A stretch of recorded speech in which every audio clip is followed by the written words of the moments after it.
Welcome to Stories from the Roof, the podcast that brings you tales from the most unexpected vantage point, rooftops. I'm your host, Megan Ellsworth, and on this show, we'll ascend to the top and explore the world through the eyes of those who live and work above. Join us on this unique journey as we uncover the stories, perspectives, and histories of roofing contractors. Let's begin our ascent onto the roof. Hello, everyone. My name is Megan Ellsworth here at rooferscoffeeshop.com, and I am back for my favorite podcast show, Stories from the Roof, getting to hear all about great stories throughout the roofing industry from roofing contractors. And today I'm here with Kelly B. Van Winkle. Hi, Kelly. Hi, Megan. Thanks for having me. Yes, absolutely. I'm so excited. You are such a titan in the industry, and That's sweet. yeah, so excited to hear more in-depth version of your story. So I'll just let you take it away. Why don't you introduce yourself, tell us a little bit about you and your company, and that'll get us started. Great. Well, as she mentioned, I'm Kelly Van Winkle from Dallas, Texas. I'm the president and CEO of King of Texas Roofing. We are a commercial roofing company that specializes in new construction. Single ply is our specialty, although we do re-roofs and repairs as well. We are operating in a lot of different states, but primarily Texas and Oklahoma. Has been very busy lately. We've been very fortunate. I'm the third generation in my family. It was my maternal grandfather started in commercial roofing in 1931. It actually started as somewhat residential in Erie, Pennsylvania during the Great Depression. And then my father brought us to Texas, an engineer by background, but then got into the roofing industry, loved it, started our Texas company in 1982, and here I am, third generation, haven't looked back, very much enjoy being a family business and continuing that legacy. And in recent years, I've been involved in the NRCA and the various different groups in the industry just to give back to the industry. It's so important to give back because we've all been very fortunate. Absolutely. Absolutely. Wow, third generation. That's so cool. 1931. That's really It was cool. very different back in the 30s, yes. Yeah.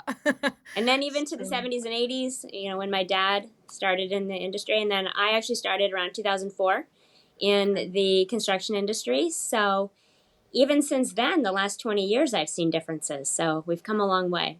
I'm sure. So, how did you fall into roofing? Did you always kind of know you wanted to follow in your dad's footsteps, or? Well, in the late 70s, I would listen to my father and my grandfather talking. Of course, I really didn't know what they were saying, but I was picking up bits and pieces. And I knew I always wanted to own my own business. I wanted to be a business person, to really get in there and roll up my sleeves. I was very interested in kind of day-to-day operations, but listening to them over the years, and then throughout the 80s, listening to them, I was a little older, started to pick up a bit more. And then actually in 2004, I started as a Leicester distributor. So I did that till 2011. So I was actually selling Leicester in Texas and the surrounding 5 states. And that was really, really wonderful. And it helped me understand the culture of the commercial roofing industry. I met all of the people in the commercial roofing industry. So that was great. And that was my first business that I had. I started that from scratch and built it up. And it was lovely, no problem. But in 2011, I decided to look at the family business. I'm the only grandchild, the only child, and it would be basically me or me. So I decided to try my hand at the family business. Came on board. Dad never asked me. It was totally my idea to come along in 2011. And it's been great. I really love the contracting side of things. I think that's where my heart is. Not to knock industrial tool supply. That's wonderful as well. But the contracting, it's such unlimited potential. So that's really what excited me about getting into commercial construction. That is so cool. I love that your dad supported you in that as well. That's great. Very much so. And my grandfather was very proud. He was still alive when I started my first business in 2004. He saw that I was selling construction tools. Very excited by that I had my own business. My grandfather and my father were definitely all about empowering women, empowering me, really not putting any obstacles in my way, kind of making it easy for me to achieve the stars. So I was fortunate to have good mentors and good advisors. Ah, I love that. I love hearing stories like that. So, who would you say taught you about roofing once you got into the business? Definitely my father and a lot of his friends, people, contemporaries. So, and a lot of the big names, they're still in the NRCA now.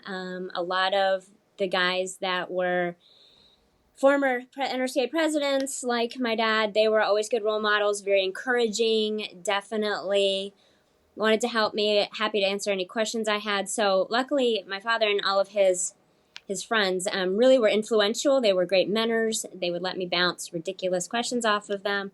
I really learned a lot from those guys, and a lot of them are still, active today in the NRCA space. That's cool. That's really cool. That's how I feel a lot of times, seeing, my mom's friends around. So Mm-hmm. that's really cool. And it's Um, fun to also have the history from those guys. yeah, Is they can tell me about some roofing product from the 60s that I wasn't alive until the 70s. I didn't know about that product, right? So right, having the history, 40 and 50 years of technical expertise, a lot of them are engineers by degree. I am not. My right. expertise is not in engineering. So it's exciting to hear, when they've tried a material 30 years ago and it didn't work 30 years ago, let's not try it again, right? So I get that backstory that I wouldn't have otherwise known. Yeah. Yeah, absolutely. It's a wealth of knowledge that Mm-hmm. you have access to. Um, what was the most valuable lesson you've learned about roofing in your career?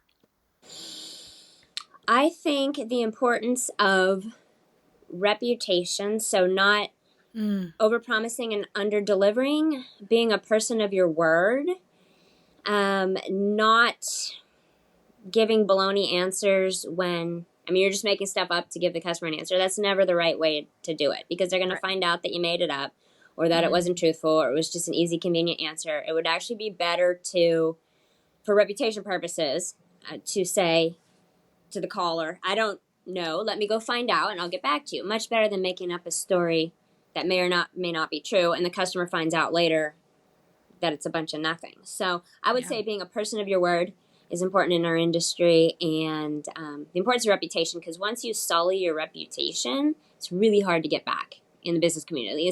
At least that's what I found. Yeah. Yeah. That's so true. And really with any industry, but I think Mm-hmm. especially the tight-knit industries like ours. Sure. Um, so I love this question because everyone has such a different answer to it. But if you were to go back and start at the beginning of your career, would you do anything differently? And if so, what would you do differently? Well, I enjoyed the first business that I had. Really, the laser and the tools and everything. I really enjoyed it. It was good.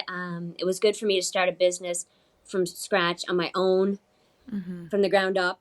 I think that's a great experience. I Yeah. also had this experience walking into an already established family business that already had many decades behind it. So it's just two different things. I think that's good to have had both experiences in my life. So now I can start from scratch, or I can walk into an existing business.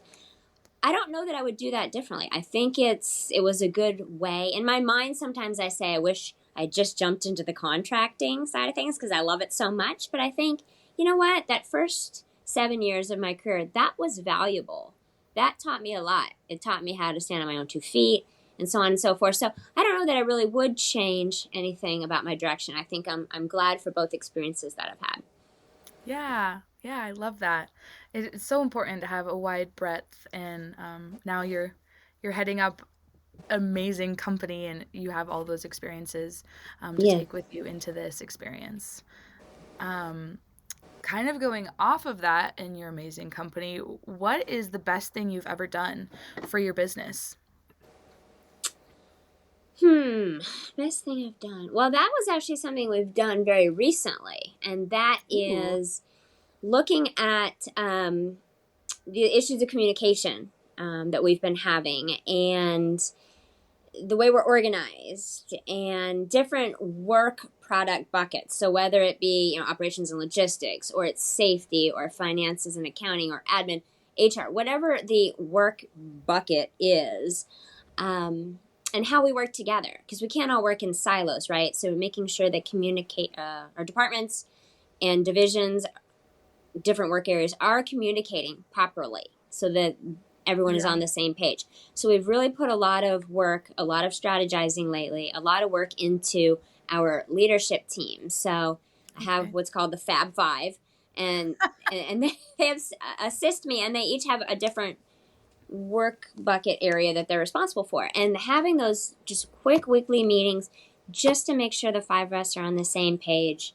And it's really useful too. So the guys in the field or the other people that work in the office, they can't go to the five different leaders and get a different answer, right? Because we're all on the same page. So just making communication more effective. We look like a cohesive leadership team because the five of us, that are assisting me with these work areas are, I think, thinking along the same lines. Yeah. So our communication in the last, I would say, 18 months, 2 years, is significantly better than it was. And that doesn't mean any disrespect to my father, my grandfather. Those models were great. They were fine. Nothing wrong with it. But we can always be better. We can always improve our communication. That's something that every company can do. So I think that's benefited us a lot lately. Communication skills. And we all have the same tools in our toolkit now on communication, right? And we know how to speak with each other because the people that I have heading these departments have very different communication styles, very, very different. And we're just now learning how do I best communicate with that person? How can they receive the info that I'm saying, right? So talking even about communication styles between leaders. Yeah.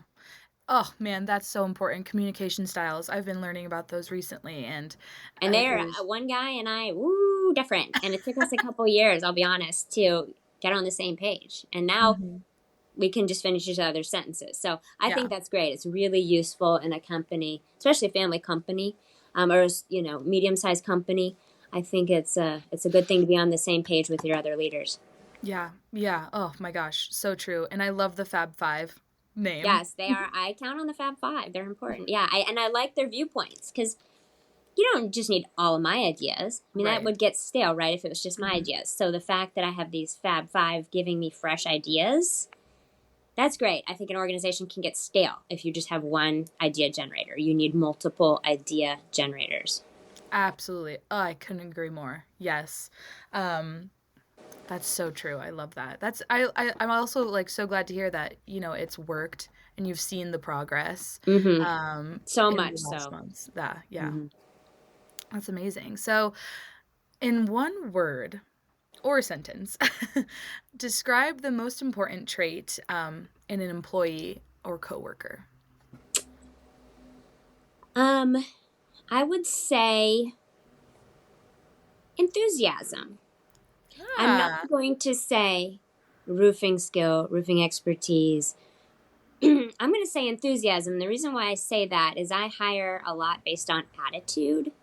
If you have an attitude of learning, if you're enthusiastic about being a part of this business, this family that we have here, this culture, if you want to come to work every day, if you have good attendance, if you're enthusiastic and we'll just come here and learn, we'll teach you what you need to know. Even if you don't know a darn thing about roofing or estimating, or you've never picked up a, licensed robot in your life, right? If you know nothing, I would rather hire the person who's enthusiastic with the good attendance, who wants to learn, who wants to make something of themselves. That's a way better candidate for me than somebody with, 36 years of roofing experience that has a bad attitude and is grouchy.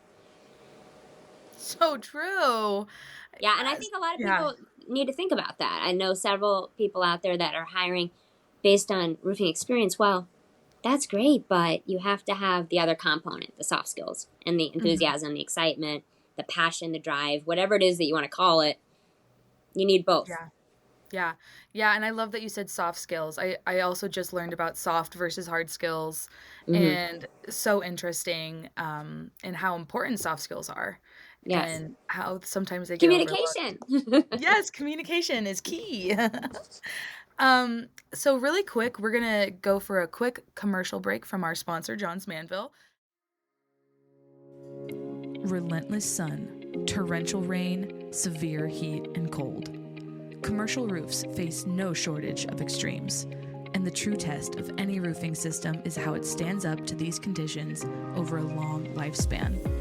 The Johns Manville PVC formulation has proven itself time and again, protecting airports, manufacturing facilities, educational buildings, stadiums, and retail structures across the continent and continuing to pass the test of time.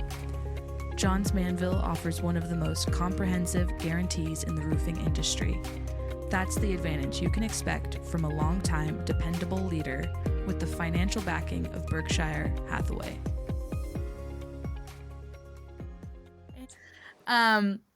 Okay, so this is kind of a loaded question, but who was the best boss you ever had? Unfortunately, I haven't had many bosses because before this, I had my own company. And Right. actually, when I was in law school and I was clerking during one of the summers and one of the semesters at the J.C. Penney World Headquarters, I guess, legal department, right? So they had their own corporate legal department at the J.C. Penney headquarters, which was in North Dallas at the time, almost to Plano.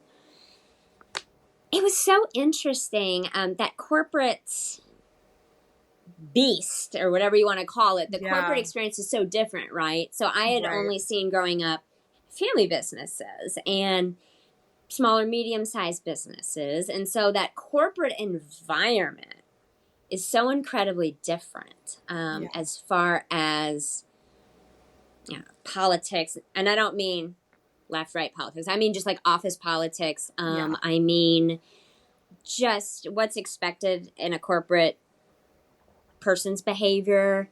It's just very, very different. Very, very different style. Working in like a cubicle. It's just very, very not what I was accustomed to. So it wasn't that it was good or bad. It was just kind of eye-opening to see how the corporate world, and especially a legal world, is so very different from more of a business or a medium-sized family business.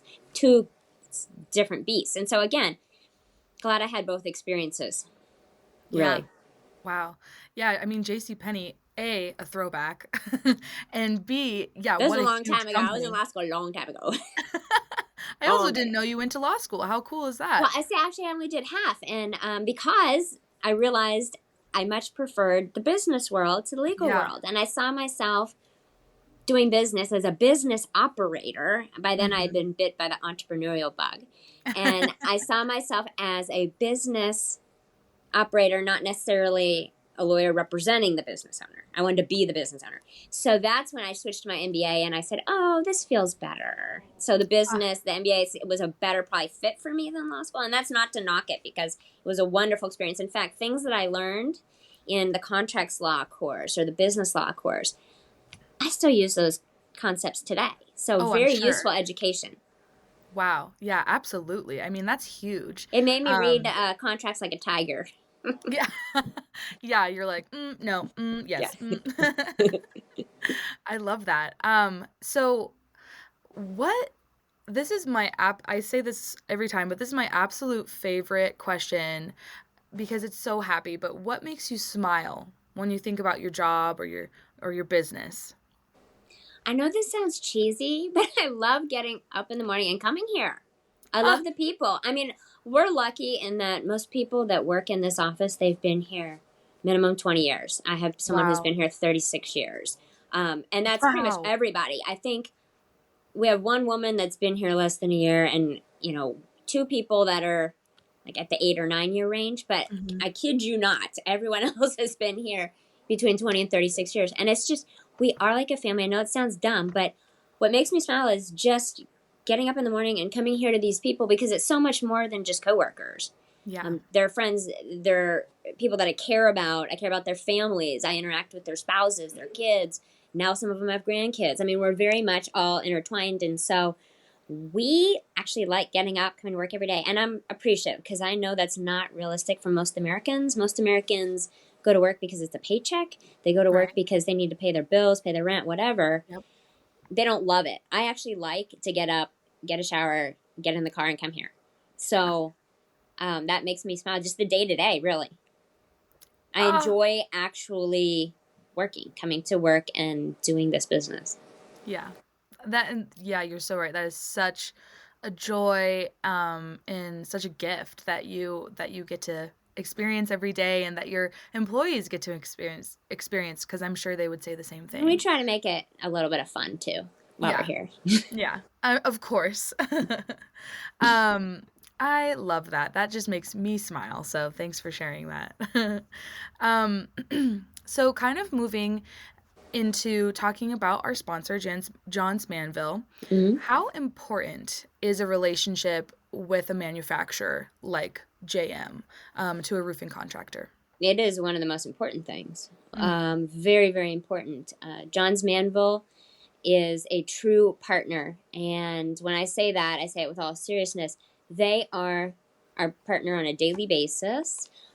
And we feel very much in sync with them. Communication is good, I can tell you that. Whether it be the people that are the representatives in the city, of Dallas, North Texas, Mm-hmm. or whether it's a regional representative that we have for a particular region, or even up to the national level. And that goes for everything. It goes for the technical, the accounting department, the sales groups. Their communication is so good and really is kind of at the top of mind for me compared to some other manufacturers. And so we Yeah. really appreciate kind of that ease of use with the relationship. So they're efficient to deal with. They're communicative. Even if it's not an answer, maybe it's an answer we don't like, but at least it's still an answer, right? So prompt answers, and then accuracy. Accuracy is Yeah. important. And then user friendly. So their accounting department, people you deal with on a daily basis, it's not a battle. It's Oh, good to, they're good with taking the orders, executing on the orders, making sure they're delivered, even down to making sure the trucker knows where he's going. It's very, when you get in sync with a manufacturer, it is the best thing in the world. I would say it's of ultimate importance to be yeah. in sync with your preferred manufacturer, because it makes running the business so much easier. So much easier. If it's just like that. I can say something to my city representative. He's excellent, and then it gets done, and I can count on it. And if they say something, I can take that answer to the bank. It's not wishy washy. It's definitive. It's Yeah. correct. So it's just when you have that kind of a relationship, it's worth all the money in the world. Yeah. Yeah, I bet. I mean, and because you already have so many moving targets and you're juggling so many plates, the last thing you want is to have an additional plate being your manufacturer, like not calling you Yes. back, not being responsive. So that's just And so we've had that, in the company important. history when we've worked with some other folks, many, many years ago. Yeah. It was harder. It was a battle, say with their accounting department, or it was a Mm. battle with the regional guy, or, whatever it is. We've had those before. So that's why it makes me so appreciative of someone like JM that does have their ducks in a row Yeah. with us. That when I've seen the not so good, and then I see someone that excels like JM at that, that's how I know how important it is because I've seen the bad and I've seen the good. Yeah. Yeah. I'm sure. I'm sure. So, how important is ongoing training and continuing education, like with a manufacturer, that they provide those materials? So in our particular case, and I can only speak to our particular case, is JM and the Pro Certification Program with the NRCA Yeah. and us, and we've done a whole lot. And then there's several manufacturers that do this, that are having their tech reps be the assessors, right, for Pro Cert, or their tech reps are helping to train up workers to make sure that they're at the right level for installing their particular product. So a lot of good things there. I think when you have a manufacturer such as JM that is focused on training, making sure all roofers are operating at a consistent level, a level that's acceptable nationwide, it's acceptable to do their product, and something like an opportunity for pro certification, or even the track program with the NRCA. These programs show the workers not only that we are interested, right, in them, we're interested in investing in them, we're interested in their staying with our company, giving them an Yeah. opportunity to have a certificate, and maybe no other employer has ever given them a chance to have a certificate in anything. It also shows the manufacturer that we know what we're doing in theory, right? If we're certified that we're a good installer of their product. The manufacturer is helping with their tech reps to make sure that everyone is working at a consistent level of acceptability. So I just think those partnerships, when you have the industry and the manufacturer and the contractor partnering up on these training opportunities and these educational opportunities, I think it's a win-win for all involved. And even the customer wins, right? Because the Yes. customer, at the end of the day, if you have certified workers or you have workers that have been approved by a manufacturer to do a particular type of system, it gives them some comfort, right? The customer knows that they've hired quality workmanship and a quality product, right? Because Yeah. you got to have both, right? So they know that their product's good and their workmanship is good. Yeah, absolutely. Yeah, no, that's so important. And also the connection with the industry too, and all the work you do with the NRCA and ProCert and all these workers, when you continue the education, it's giving them pride and joy and more enthusiasm, like you said Yes. before. Yes. Yeah. So we only have 2 more questions left. But our second to last question is, what tips do you have for new people starting out in roofing? Well, a little bit. I always tell people that I mentor, I think what I told you before about the importance of reputation, Yes. not overpromising and under-delivering. But younger people, I would tell them that please join our industry, first of all, because this Yeah. is actually a very welcoming industry. I was very welcomed. I was lucky, maybe. I didn't have people trying to prohibit me from entering the industry. Yeah. People came to me with open arms. My dad and many people from his generation, very, very welcoming to me. I'm lucky. Not every industry is that way. Sometimes it's cutthroat. Sometimes people don't want you. I didn't Yeah. face the resistance. So I would tell people that it's welcoming. We want the young people, right? And that's why we do a lot of things we do with the Alliance, for example, with the student competition, or Yeah. with Skills USA, for example, to get field workers interested in being in roofing. So all of these things that we're doing, I want the young people to know that there's a career here. It's not a dead end street. Construction is not a dead end street. Construction is the ultimate opportunity. I have many people here that have brand new trucks, mortgages on houses, their kids are in private school, whatever it is, iPhones that are nicer than mine, right? So it's, if you're willing to put in the hard work, and the time and the interest, that enthusiasm I talked about, a young person could have this career. I have people that started as roofing laborers that are now the director of operations, right? So it's just, there is a lot of upward mobility. People think there's not, but there is. Yeah, absolutely. It's so true. And I mean, everybody says once you're in roofing, you can never leave. You're in it for life. So, everyone out there listening, you heard it here first. Okay, and lastly, a fun question is, how long have you been following Roofer's Coffee Shop, and what's your favorite thing about RCS? Well, I met Heidi when she first came to some of the meetings with the NRCA and the Alliance, and I've been watching you come on board in recent years and do so much. You guys are growing so fast, the Rivers Coffee Shop, and I actually just complimented Heidi when I saw her at the IRE.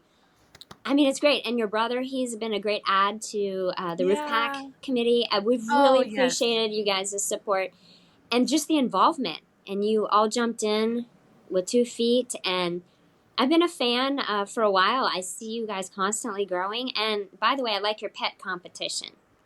I Me submitted a too. picture years ago of Baylor with a hard hat, my little doggy Baylor with a hard hat. And I guess it was a pretty popular picture. He had a King of Texas safety vest and a hard hat, and he had little glasses. Oh. Yeah, so that's always a win. Keep the pet contest going, please. Okay, yeah. That's my favorite thing that we do But no, also. but anything, all the Alliance podcasts and the Yeah. Alliance interviews, you guys have really done a lot with that too.